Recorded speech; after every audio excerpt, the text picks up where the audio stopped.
Hello everyone. We heard that many people are facing problems in getting out of rat race.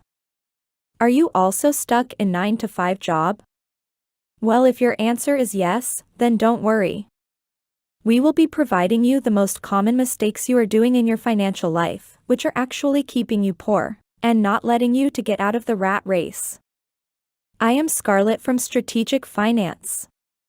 If you wish to get regular updates related to finances, then do subscribe our channel. Now let's begin with mistake number 1. Concentrating on a single revenue source. For the majority of people, their entire lives will be supported by just one job. However, consider the number of costs you have each month that require payment. Yes, that is a lot. You need to pay your rent or mortgage, for a car, for insurance, for food, for petrol, for clothing, for entertainment, and so on. However, many people must rely on a single source of income to pay for them all. Undoubtedly, you may be saving some money in a retirement account for income in the future. However, I'm now discussing. You depend on that one job as your sole source of income for the rest of your life, which may put you in significant danger if something were to happen to you or your employment. As you have numerous costs, I've discovered that you also require a variety of revenue sources.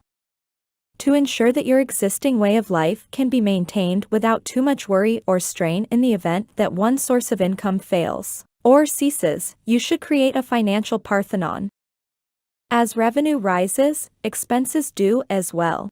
People who work or own businesses sometimes see a rise in their income, either as a result of a pay raise or when their firm is performing better. However, their costs afterwards tend to go up in line. When someone is set to receive a raise, they probably already have a few things on their wish list that they intend to purchase with the additional funds. It may be a larger house, a fancier automobile, a brand new 75-inch TV, a pricey watch, or anything else. It has to do with the tendency to focus more on consuming and spending than saving and expanding, or keeping up with the Joneses. I don't mean to imply that you shouldn't occasionally treat yourself and spend money on some of life's nicer pleasures. But if you have debts, bills, or other financial commitments that should take up more of your money, you shouldn't do it. Consequently, I now get to my next point. Loans.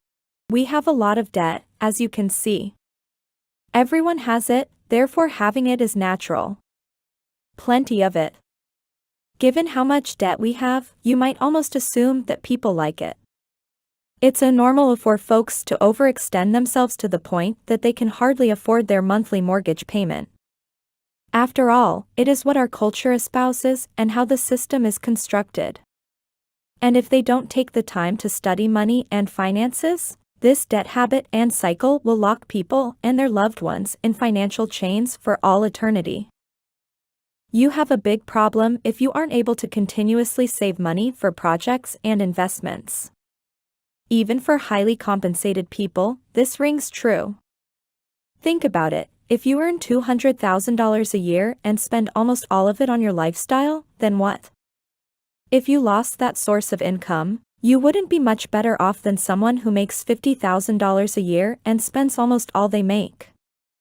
To put it simply, you would need to continue earning the same amount in order to cover all of your living expenditures. In addition to you get a raise, you normally raise your standard of living to reflect the increase. As a result, there is no money left over to save for the future or as a safety net for money. Even while you should consider your long-term financial objectives, doing so leads to the next bad financial habit that traps people on the financial Ferris wheel. Just thinking on saving money rather than working to increase your income. The cost of living is increasing more quickly than people's wages for all main costs such as housing, food, and tuition.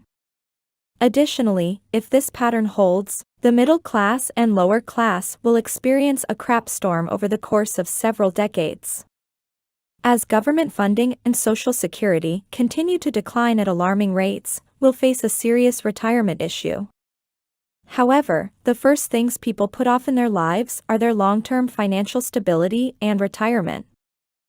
It's at the bottom of the to-do list until it's too late.